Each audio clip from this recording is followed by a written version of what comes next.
विद्यार्थी मित्र आता आपण या भागामध्ये पाहतोय प्रकल्प मूल्यमापनाचे टप्पे. खरं तर सामाजिक लाभाचा जेव्हा प्रकल्पाचा आपण विचार करतो त्यावेळेला या प्रकल्प मूल्यमापनामधून पुनर्गुंतवणुकीचा दर काय राहू शकतो, याशिवाय श्रमिकांचं व्यवस्थापन कशा पद्धतीने करावं लागेल, रोजगार आणि लोकसंख्येच्या वृद्धीवरती याचा काय परिणाम होणार आहे का, अशा सर्व घटकांचं मूल्यमापन हे या संपूर्ण प्रक्रियेमध्ये हे समाविष्ट असतं. आणि याचा विचार करताना मूल्यमापन ही खरं तर एक संशोधन शाखा आहे. मूल्यमापन म्हणजे एक प्रकारचं संशोधन केलं जातं की काय इनपुट्स होते, त्यातून आउटपुट काय आहे, स्टँडर्ड त्याचे काय आहे, आणखीन काय होऊ शकतं याच्यामध्ये, हे सगळं शोधण्याची जबाबदारी या मूल्यमापनातून पार पडली जाते. आणि म्हणून प्रकल्प मूल्यमापनाचा संदर्भ नियोजित व्यवस्थेमध्ये सामाजिक कार्याचा जेव्हा आपण परिणाम विचारात घेतो अशा वेळेला वस्तुस्थिती वस्तुस्थिती शोधण्याची प्रक्रिया म्हणजे प्रकल्प मूल्यमापन असं आपल्याला इथे थोडक्यात असं म्हणता येईल.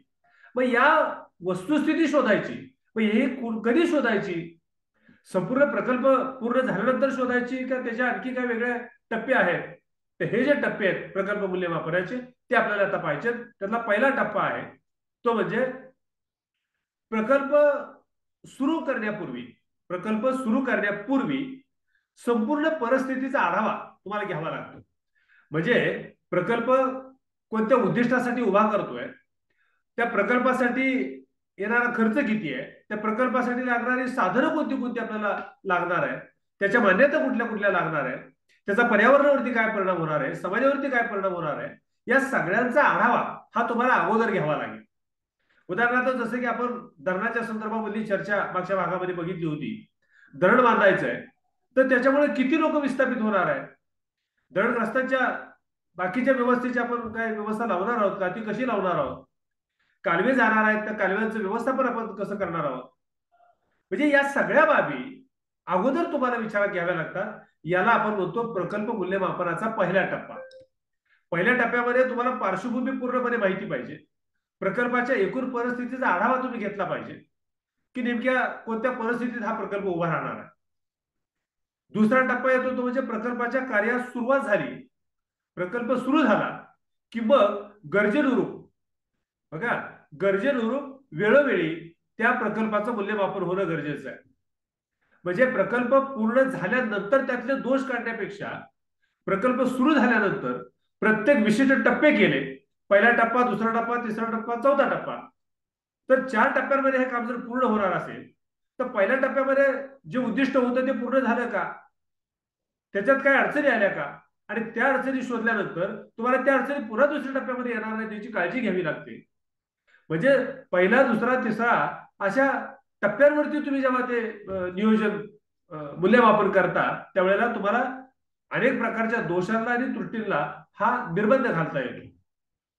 आणि तिसरा टप्पा जो येतो मूल्यमापनातला तो आहे प्रकल्पाच्या कामकाजाच्या म्हणजे कामकाजामध्ये सुधारणा करून गतिशीलता आणण्याकरता आणि प्रगतीतील जी प्रगती होणार आहे या प्रकल्पाच्या माध्यमातून याच्यामध्ये काही लॅक्युनाज आहेत का, काही पोकळी आहे का, हे शोधून काढणं आणि ते पुन्हा होणार नाही याची दक्षता घेणं. म्हणजे प्रकल्पाच्या वेगवेगळ्या 4 टप्प्यांवरती तुम्हाला दोष आढळून आल्यानंतर त्याच्यामध्ये सुधारणा केल्यानंतर तो प्रकल्प योग्य रीतीने उद्दिष्टापर्यंत हा पोचतोय का हे पाहणं. आणि हे पाहत असताना ज्या त्रुटी राहत होत्या, जे दोष राहत होते ते कोणत्या कारणामुळे राहत होते, त्याच्या ज्या पळवाट आहेत हा पळवाटा बंद करणं. म्हणजे प्रकल्प नियोजित वेळेमध्ये उद्दिष्टांपर्यंत पोहोचेल अशा प्रकारची व्यवस्था आपल्याला तिसऱ्या टप्प्यामध्ये करता येते. चौथा टप्पा त्याचा सांगता येतो म्हणजे प्रकल्पाच्या शेवटी, म्हणजे प्रकल्पाचं कार्य पूर्ण झाल्यानंतर खरं तर त्या प्रकल्पाची जी उद्दिष्ट होती ती उद्दिष्ट साध्य झाली का हे पाहणं हे चौथ्या टप्प्यामध्ये येते. म्हणजे पहिला टप्पा कामकाज सुरू होण्यापूर्वी, दुसरा टप्पा कामकाज सुरू झाल्यानंतर, आणि तिसरा टप्पा जो आहे तो कामकाजातले दोष आणि त्रुटी ज्या दाखवल्या त्याच्यामधून सुधारणा झाल्या का, काही पळवाटा त्यामध्ये होत्या का, दोष आणि त्रुटी दाखवणाऱ्या त्या बंद झाल्या का, आणि एकूण प्रकल्प अंतिमतेकडे पूर्ण होतोय का, म्हणजे अंतिमरित्या तो पूर्ण होतोय का हे पाहणं तिसऱ्या टप्प्यातलं. आणि चौथा टप्पा त्यातला म्हणजे असा आहे, प्रकल्प पूर्ण झाल्यानंतर तो प्रकल्प ज्या उद्दिष्टांसाठी उभा राहिला किंवा तो राबवला, ती उद्दिष्ट पूर्ण झाली का ह्याचा त्रयस्थ तज्ञ व्यक्तींच्याकडून अभ्यासपूर्ण अशा प्रकारचा अहवाल तयार करणं, यालाच आपण म्हणतो प्रकल्प अहवाल, प्रकल्प मूल्यमापन अहवाल, प्रोजेक्ट इव्हॅल्युएशन रिपोर्ट असं त्याचं आपल्याला विवेचन करता येईल.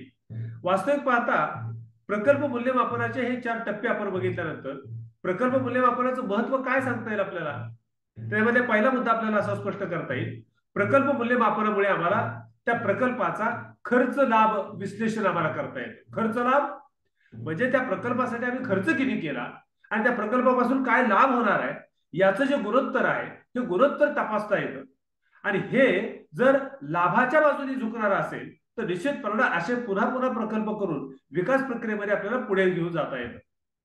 दुसरा महत्वाचा मुद्दा त्यामधला असा स्पष्ट करता येईल तो म्हणजे नियोजनकर्त्यांना अशा प्रकारच्या प्रकल्प मूल्यमापनावरून, अशा अभ्यासावरून हे ठरवता येईल की कोणता, शेवटी विकास प्रक्रियेमध्ये अनेक प्रकारची कामं करायची, अनेक प्रकारचे प्रकल्प आहेत, पण त्यातला कोणता प्रकल्प जास्त लाभदायक आहे समाजाच्या दृष्टीने, देशाच्या विकासाच्या दृष्टीने, त्यातला कोणता प्रकल्प स्वीकारला पाहिजे आणि कोणता प्रकल्प आपल्याला नाकारला पाहिजे हे ठरवण्याकरता प्रकल्प मूल्यमापनाची आवश्यकता आहे. याच्याशिवाय प्रकल्प मूल्यमापनामध्ये नियोजनकर्त्यांना योग्य प्रकल्पाची निवड करण्यासाठी या प्रकल्प मूल्यमापनाचा उपयोग होणार आहे. म्हणजे अनेक प्रकारचे प्रकल्प तुमच्या डोळ्यापुढे आहेत, मात्र तज्ञ व्यक्तींच्या गटाने सांगितलं की नाही, एकूण सगळ्या शेवटी अर्थव्यवस्थेमध्ये साधनांची ही मर्यादा आहे. कोणत्याही देशापुढे साधनांची मर्यादा आहे, गरजा अनेक आहे. असा जो काही आपण संदर्भ जोडतो तिथं देशाच्या विकासाच्या प्रक्रियेमध्ये अनेक प्रकारची काम आहेत, अनेक प्रकारचे प्रकल्प आहेत, परंतु त्यापैकी साधनांची मर्यादा विचारात घेता कोणत्या प्रकल्पाला आपण प्राधान्य दिलं पाहिजे हे जे ठरवायचंय, हे ठरवण्याकरता नियोजनकर्त्यांना या प्रकल्प मूल्यमापनाच्या रिपोर्टचाच उपयोग होतो.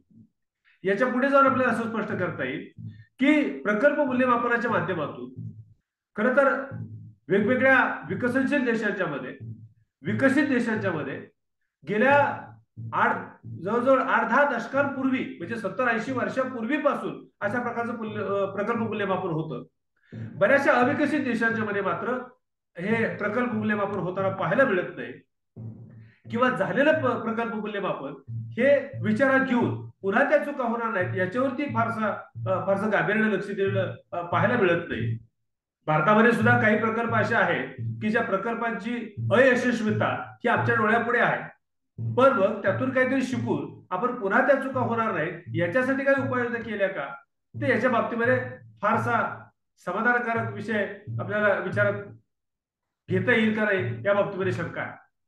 आता पुढे विषय असा आहे की देशाच्या आर्थिक विकासाचा वेग जर वाढवायचा असेल, जलद आर्थिक विकास किंवा आर्थिक वृद्धी घडवून आणायची असेल तर अशा प्रकारच्या प्रकल्प मूल्यमापनाच्या अहवालाचा आधार घेऊन अभ्यास करून मगच आपल्याला विकासाची दिशा ही ठरवावी लागेल. याच्याशिवाय प्रकल्प मूल्यमापन हा आर्थिक विकासाच्या परिभ्रमणाचा खरं तर कणा आहे. आर्थिक विकासाच्या परिभ्रमणाचा हा कणा आहे असं म्हटलं तर ते वावगं ठरणार नाही. याचं कारण असं की विकास प्रक्रिया ही एका दिशेने जात नाही, तर ती अनेकांना बरोबर घेऊन ही पुढे जात असते. देशाच्या सार्वत्रिक विकासावरती त्याचा परिणाम होत असतो आणि म्हणून हा आर्थिक विकासाचा परिभ्रमणाचा कणा आहे असं म्हटलं तर वावगं ठरत नाही, किंवा तसं म्हटलं तर ते योग्य ठरेल. या पद्धतीने आपल्याला प्रकल्प मूल्यमापनाचं महत्व इथं स्पष्ट करता येईल. या ठिकाणी आपण थांबूया. धन्यवाद. थँक्यू.